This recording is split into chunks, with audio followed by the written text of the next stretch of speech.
Welcome back to my YouTube channel. My name is Selwyn and I like video games. In today's video, I'm asking a very interesting question. The question is it worth buying Nintendo Switch 2 games?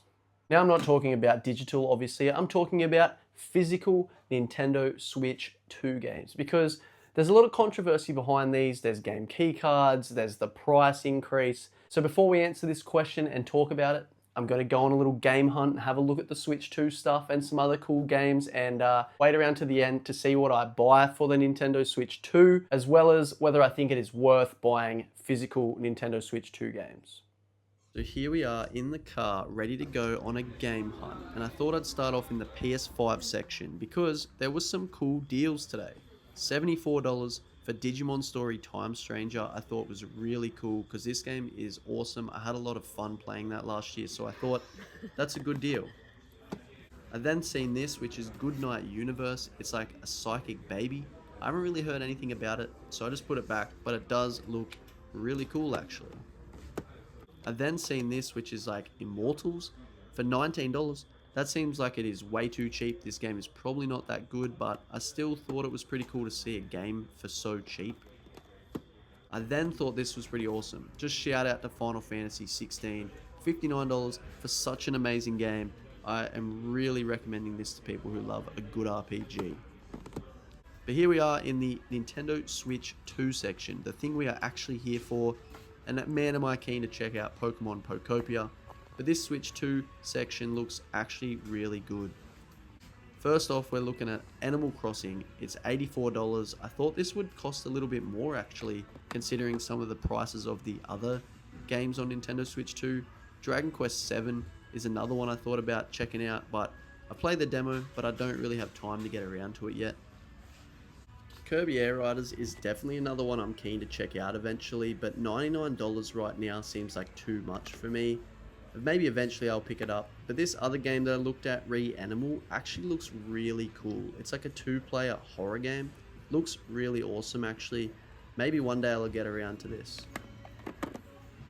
But here is Mario Tennis Fever, and I'm actually really keen to check this one out. It actually looks really fun with all the different fever rackets. I don't know, let me know what you think about this game. That Switch 2 section actually was really good, so I'm going to check out another store, and this is the selection in the second store I'm in. Some really cool stuff to look at, honestly. Final Fantasy VII is on the Switch 2 now, which is really cool to see. I'm super keen to check this one out. Also, I've seen this Mortal Kombat Legacy Collection. I've heard that not all of them are on the cartridge, but it's still really cool to see. But shout out to this store for having a huge Nintendo Switch 1 selection, which is awesome to see still. So I still love collecting for that console. And then I found some more Nintendo Switch 2 games down here. Zelda for still $109. That's crazy. That is way too much. But then Hades 2, such a cheap game and is so good. Awesome to see that one. But I did buy some stuff. I came away with a couple goodies, which is really cool to see. And I'm keen to show you guys, so thanks for coming on a little game hunt with me. Okay, so I'm back from the game store. I've gone looking for some cool games. I'm sure you would have seen what I've seen and some of the stuff that I thought was pretty cool. Also, here's Blazer. He always says hello. If you don't know him, this is my dog Blazer. Anyway, bye Blazer. Alright, so I did buy a couple things for the Nintendo Switch 2 today. A couple cool games that I will show you. But before I look at them, I want to talk about the console itself first and the game situation. At this current stage, there is now a lot of third-party and a few cool first-party Nintendo Switch 2 games. Yes, there is some different opinions on the first-party stuff and the third-party stuff. Some of the first-party stuff is honestly, it's mid. It's just filler games that feel kind of not as full as they should be. Anyway, for the price that you're paying for these, you really want to make sure that the games are good. And for example, I bought Hades 2 for $60, and that is by far the best Nintendo Switch 2 game that I've played to date. So when I'm spending that much, it feels okay. But when you buy a game, like I'll show you in a moment, that is $100, in Australia, I might add, it definitely wants to be a good game because that is a lot of money and not a lot of people can afford that and still afford their groceries, I feel like, because things cost a lot these days. Not to mention when you are buying physical games, sometimes they're download code in a box, which is the worst physical game you can buy. Then there's the game keycards, which are also kind of lame, like because they're not the actual full game on the cartridge. You still have to use the internet to download. I did hear, however, that they are thinking about bringing smaller cartridges that will allow games to be fully on the cartridge. So that might change soon, but for now it's game keycards. But then there's the price. Look, the price is the big one. I've talked about it just before. The price is the big thing to do with Nintendo Switch 2 games, why a lot of people are upset. But let's jump into the things that I bought today. Now, I had a $150 gift card for a certain game store that my family bought me for Christmas. I would yet to spend it. So this is what I bought with that. So keep that in mind. I didn't actually spend my actual money on these. I think I ended up spending $30 of my actual money. But here are the two games I bought today. I bought Mario Tennis Fever for the Nintendo Switch 2, which is very new. This only came out like maybe a week or so ago. I've heard mixed opinions on this game, but man, for me, it looks kind of fun. Wanted to test it out. And then the next game, which I was really stoked to pick up today, is Final Fantasy VII, the remake on Nintendo Switch 2. Man, what an amazing game. I already have this on PlayStation 5, so yes, I'm double dipping, but such a good game, and for me, I really wanted to check this out on this console. But I thought this would be a good idea for this video as well, because we have a game that is fully on the cartridge, none of that extra text down here, clean as a collectible, which I love, so I can add it to my collection. But then we also have a game key card, a dreaded key card that not many people like. For me, I'm not really into them either. I try to stay away from them. But for example, I want to play this. This is still the better option to buy over just buying the digital version.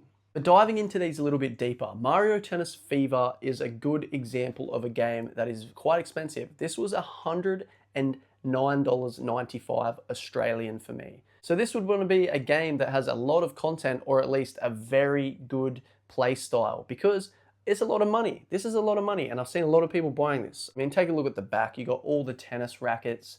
Man, I love looking at the artwork on all of these Mario games. It's really interesting to me how they still come up with all this stuff. I mean, there's Mario on the inside.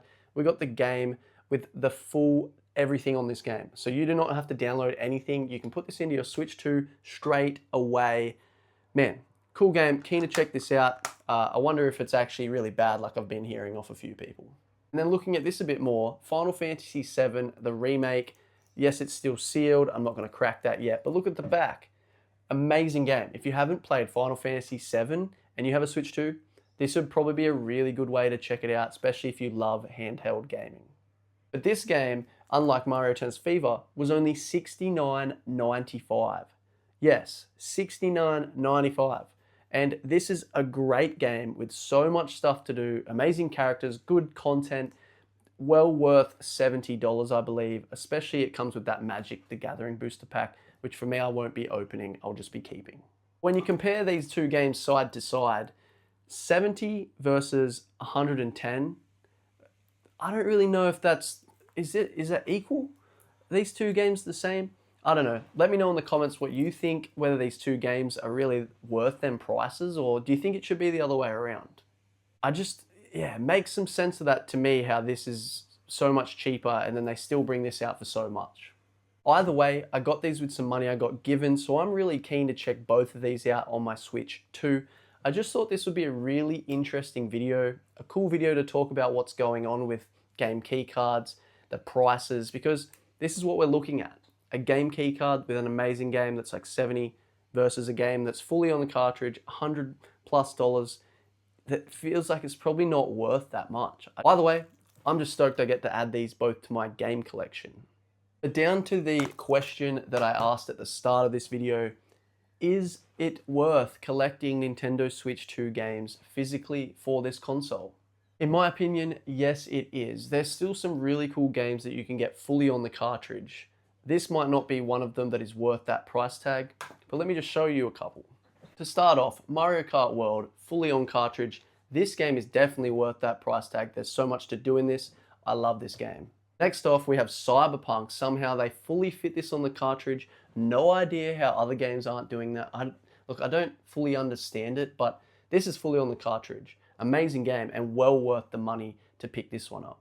And then the best Switch 2 game I've played to this date, Hades 2, easily the best, and it's the cheapest. It only cost $60, which is insane. $60 Australian, reminder. But that's insane because this game is just super fun, and I mean, I had so much fun playing it.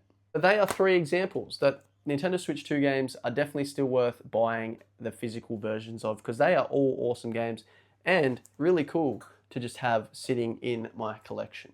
With game keycards, I do believe there is a place for them until they fix this and they start going fully physical again. If there's a game you want to play on this console and you don't have another option, a game keycard is still a very viable way to have a physical version of it, especially when the only other option is to buy it from the eShop. So in my opinion, if there's a game you want, they are still worth it. So yes, I do believe collecting for the Nintendo Switch 2 physically is still a very good thing to do, and hopefully they will fix the game keycard situation eventually. But until then, this is just what we have to deal with. I hope that you enjoyed my little take on this. Let me know in the comments below whether you think game keycards and collecting Nintendo Switch 2 games are worth it. I'd love to hear other people's opinions on this. So let me know, because there's a comment section down there that you could show me. But anyway, it's cool to go on a little game hunt, talk about something cool, and share off some really cool games that I get to add to my game collection. That's me done, and I guess I will see you in another video. And of course, I always like to finish with a little Blazer. Tell me what you think, Blazer. Fully on the cartridge? Is that what you like? Oh, you probably don't really care either way, honestly. Key card? Yeah, look at him. He doesn't care. See you guys. Bye bye. Thanks, Blazer.